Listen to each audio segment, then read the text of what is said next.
You're listening to the B2B Growth Think Tank, the show that brings you the virtual hot seat where each week my expert guests and I help another business leader by masterminding actionable solutions to a specific challenge they're currently trying to solve in their business.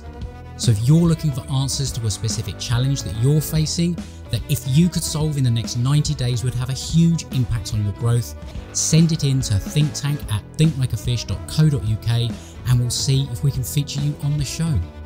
My name is Adam King, your host and the captain of the ship at growth consultancy Think Like a Fish. And if you're ready to rethink what's possible for your business and discover the growth strategies, advice and insight to turn this new vision into a reality, let's get started. Hey, Adam here, and thanks very much for tuning in. And as you are, I'm going to make the assumption that you are responsible for generating revenue for an established B2B professional service business, and you're looking to grow your revenue. So what I've got for you, you're going to absolutely love, because I've recently released my new revenue multiplier calculator and bonus training, where using this tool and following the training, you'll discover how to uncover the hidden revenue opportunities in your business and be able to systemize your growth using 7 revenue multipliers that can double your business in 12 months or less. So if you want to go and grab your copy, go to thinklikeafish.co.uk/calculator. Now, on to today's episode. Hello and welcome to the virtual hot seat B2B Growth Think Tank. Now, if you are a regular listener, you may well find this is a little bit different, because when you listen to the full interview with the guest that is about to help me on the virtual hot seat, you will notice something different, that this is no longer going to be in the full episode. We are literally, we've always put them out as different and separate episodes. However, bit of feedback, hadn't really considered it, is that if you're listening to the virtual hot seat and then you listen to the full interview, you don't always continue and listen to the whole episode. So I just thought, well, why not just do this in this way and see if this is more beneficial? So we're giving it a go. So today's guest is a master copywriter, and he is going to really sort of bring some light to the challenge that we have today, because it's right in his area of expertise. So this is founder of Game Conversions, Csaba Borzasi. Welcome to the virtual hot seat section of the B2B Growth Think Tank. Adam, great to be back. Thank you so much for re-inviting me. I'm looking forward to this one. Well, do you know what? I mean, this is the first time I've done this in this regard, and you say, well, for having me back, it's like we are literally, we're continuing it. So it's kind of an interesting one of doing it. But anyway, that's just the way my brain looks at things. Anyway, so nobody turns up to listen to me rabble. So let's talk about the challenge that we've had in today. And as I say, it's right up your alleyway. And what we're going to basically do, again, this is something new to you guys listening, this is a section where somebody sends in a challenge or a question, or they want to understand how to maximize an opportunity that they're getting in their business, and you can mail in to thinklikeafish.co.uk with your challenge if you would like to have it tackled on a future episode with a guest. So today's challenge, and we'll make some assumptions around this, it's all about messaging. So this person has said, my challenge is making my message crystal clear to a potential client and making it stick. And I don't want to feel like I'm pissing people off with my message. How do I do so in a way that adds value, gets interest, and doesn't feel slimy? So first sort of reactions to hearing that. Obviously, we're going to make some assumptions and we're going to talk around the subject. But what is that? What do you hear when you hear that kind of comment, that kind of question? I love this question so much. And it comes up so many times, like even as I'm talking to people in my audience, a lot of people are definitely afraid that they are going to sound salesy or sleazy or like a cool, like used car salesman, or just they're going to annoy people. And I get it. Like this is a common thing because we haven't really been taught how to actually communicate efficiently and optimally with most of our clients and most of our leads. I would say there's a lot of ways how we can approach this, but I would say the biggest thing that you can do is to consider whenever you're writing a headline or whenever you're starting a sales message, consider your prospect's stage of awareness and stage of market sophistication. So let me explain this a little bit if you're not familiar with this one. A famous copywriter and marketing genius, like a true Renaissance man called Eugene Schwartz, came up with this in the 60s in his book called Breakthrough Advertising. And stage of awareness basically means that your market has a certain stage regarding how ready they are to receive your message. And this is why we have funnels. This is the essence of funnels, actually. There are 5 stages, and the first one is unaware. So if someone is unaware, it means that they don't even know that they have a problem. So it doesn't make sense to give them like a hard pitch because they don't even know that they have a pain point. And that's why we have blog posts. That's why we have content marketing or advertorials or something like that. And that's why you share stories, for example, in this stage, because usually it works better than like a straight up promise. The next stage is problem aware, and that's why you have ads. That's why most Facebook ads, they focus on a specific problem and they tease a solution. It's like, hey, you're probably struggling with this. Click on this link so I can, give you a free downloadable that will solve a specific problem. This is a specific promise, but then it gets the main job of a Facebook ad is to get people on the landing page. And the landing page is there because they're supposedly, like optimally, let's say, people are solution aware. It means that they know that they have a problem. They know that there are solutions, but they don't know which solution to pick. So you give them a free lead magnet, you give them a freebie, a checklist, a video series, something like that, something that basically helps them with something. And then once they sign up, once they get on your email list, they are eventually going to be product aware because they are going to hear more about you. Sometimes you are the product, sometimes your product is the product, but you're warming them up into stages 4 and 5, which is product aware and most aware. And then once they're most aware, that's the time when you give them a discount. That's the time when you give them a reason why they should act now. It doesn't make sense to do it with a cold audience.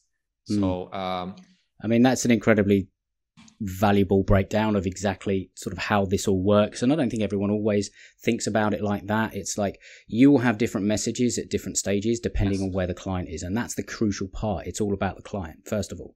You've got to know where they are and what that message is.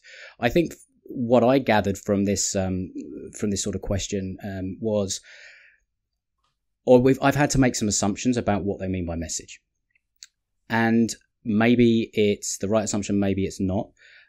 I think maybe this person is doing something like maybe some outreach, could be trying to connect with people on social media or, LinkedIn or cold emails or something like that. There could be. And I think there is something along that line where it's like, I don't want to appear like I'm pissing people off, because we've all been there, haven't we? The whole, you get messages on LinkedIn that are a 2,000 word essay and it's like, buy my stuff, which is horrendous.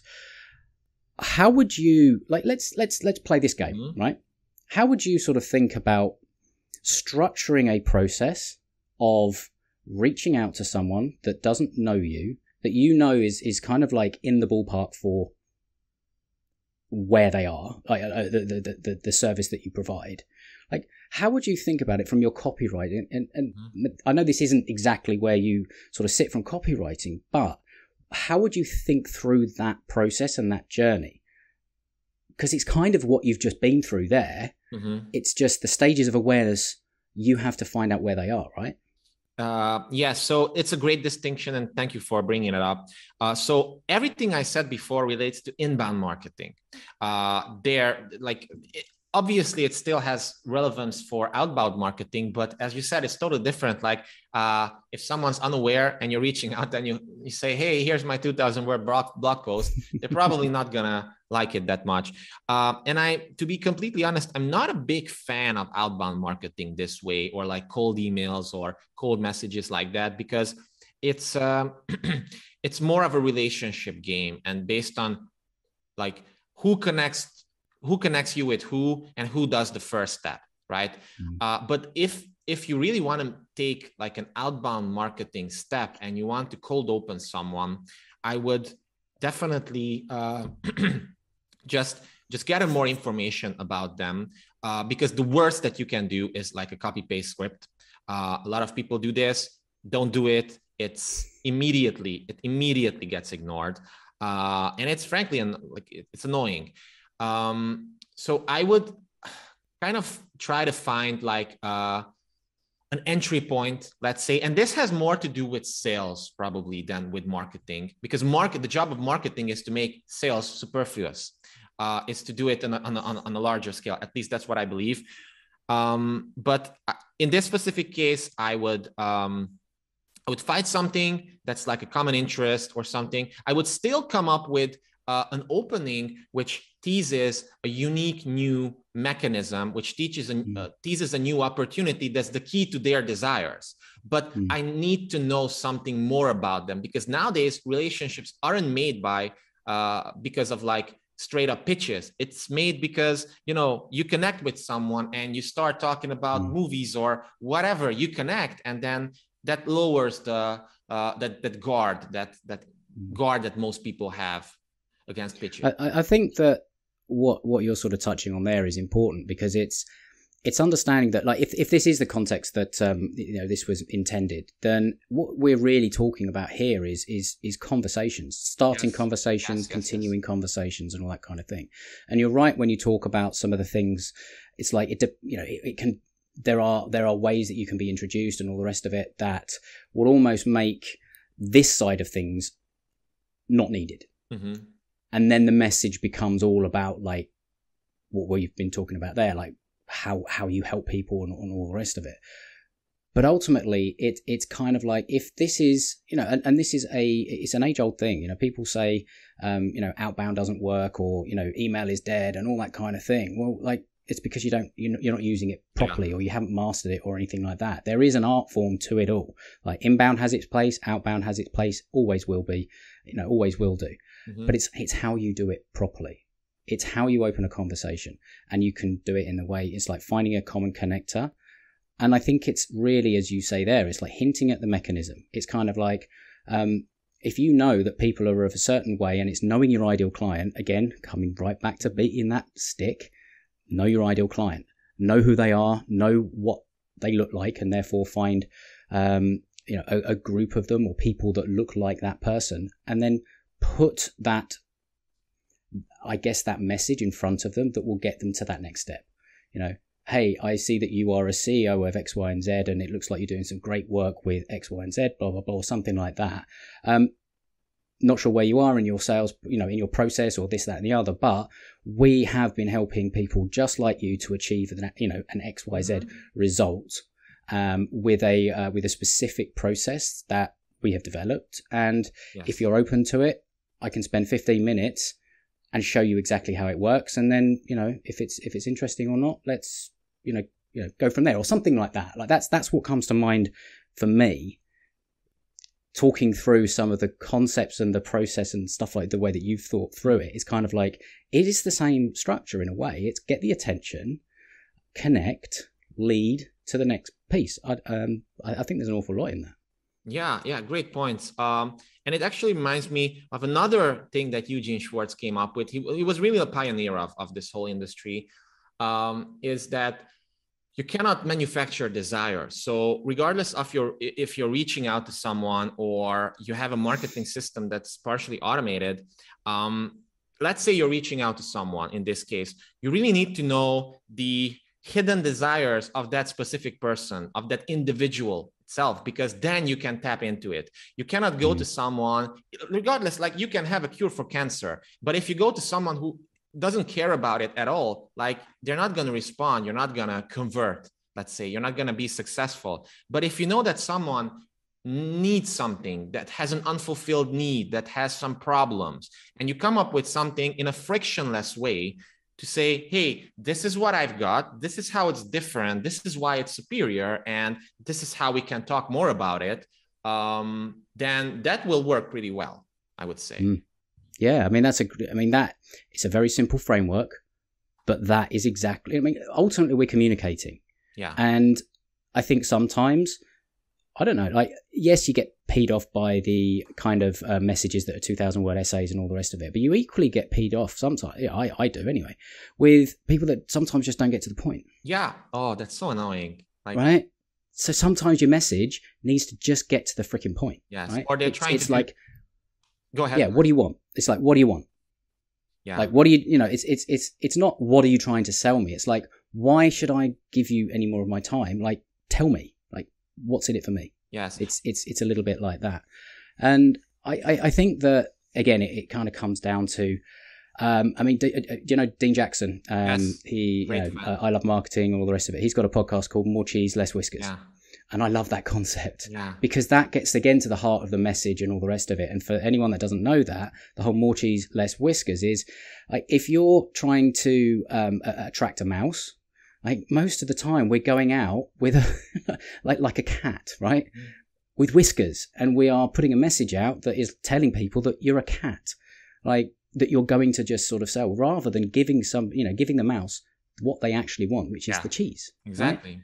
So thinking about it from that regard, it's like, what do they want? Like, what is it that you know about your ideal client that is going to get them to engage, but is not going to feel scary for them? Yeah, exactly. Because that's the hardest thing. Yeah, I love it how you put it. Yeah. It's super important, and a lot of people totally mess this up. But if you do this subtle mindset shift, it will bring you more clients, more customers, more leads, definitely. But there's one more thing that's very important in this equation. So we talked about what you actually want to say, but how you say it is just as important, because what I see over and over and over again is that, yes, someone reaches out and they might have a good message. They might have a solution that might even be interesting for me, but the way how they communicate it, it's again, just like it triggers this whiskers response. It triggers the mouse to run away because it screams that it's a pitch. So what most people, this comes up, you know, in the previous part of the episode, we talked about copy thinking instead of copywriting. And copy thinking is like, how can I communicate in a simple, direct, engaging, interesting way my idea?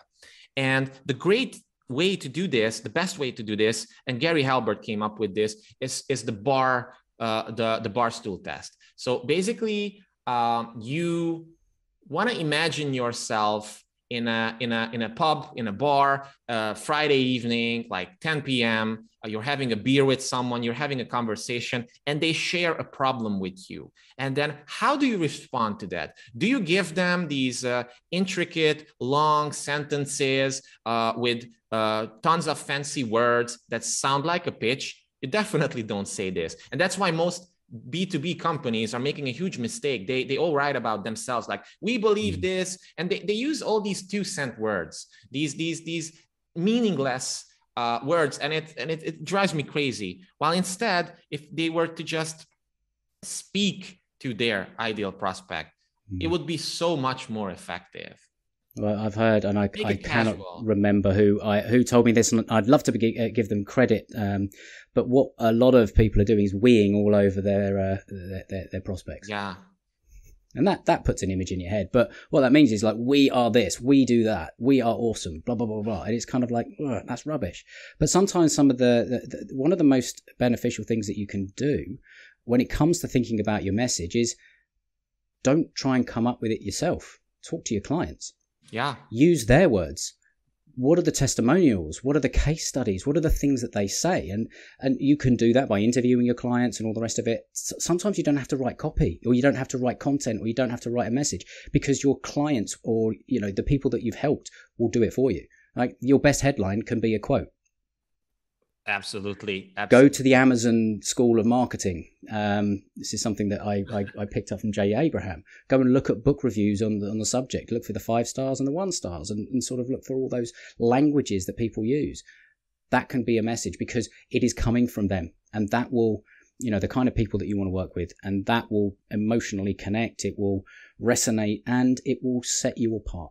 So this has been fun. So I want to make sure that if anyone has not yet listened to the full interview, that will be up on the show. So make sure you go and do that, because honestly, we go into some absolutely amazing depth in terms of how to really dial in a communication, and some fantastic examples of using this kind of approach, but language in how you communicate and persuade and ultimately win more business. So make sure you go and check that out on the podcast. And Csaba, where can people find out about you?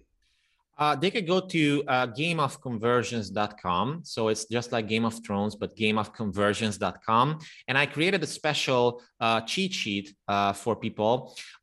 Basically, it takes my 100-day proven sales level breakdown videos and extracts the most important concepts from them, the biggest lessons I've learned, so that you can come up with your own persuasive message formula, and then you can use it in the Facebook ad, in the YouTube ad, in an email, in a sales letter, whatever. But definitely check that out. It's gameofconversions.com/copywriting-secrets. But we're going to have a link probably to that as well. And check out my 100-day sales letter videos on YouTube as well, like directly if you want. Definitely. And I'll make sure all of those links are in the show notes. So that is it for that. Please get in contact. Tell me what you think about this new format, by the way. If you're listening and you've listened to the show before, please do. Think tank at thinklikeafish.co.uk. Hope you've enjoyed it. I certainly have. And I want to wish you an awesome rest of your day. But for now, bye-bye. So that's it for this episode. I hope you found it valuable. I hope you got some great ideas that you can take away and apply to your business to help you grow. If you did, please share it with somebody else that might also find this valuable, because they will thank you for it. Also, to let you know that I have a podcast gift page where I put a lot of resources that I love to share with my listeners. You can find the links to join the Facebook community there, and you can get my book, the Conversational Relationship Marketing, and the audiobook version, all for free, plus a number of other resources I'll be adding over time on that page. So make sure you head there to thinklikeafish.co.uk/podcast gift, and you can help yourself to the things that make most sense to you. And if you have enjoyed the show, please make sure you're subscribed. You'll get updated as the new episodes come out. And finally, last favor, please consider giving the show your honest rating and review on Apple Podcasts. I read every single one. They mean the world from me. I love hearing from my listeners, and it does help others find the show as well. So if you want to go and do that, I'd really appreciate it. But until next time, have an awesome day, and we'll speak soon.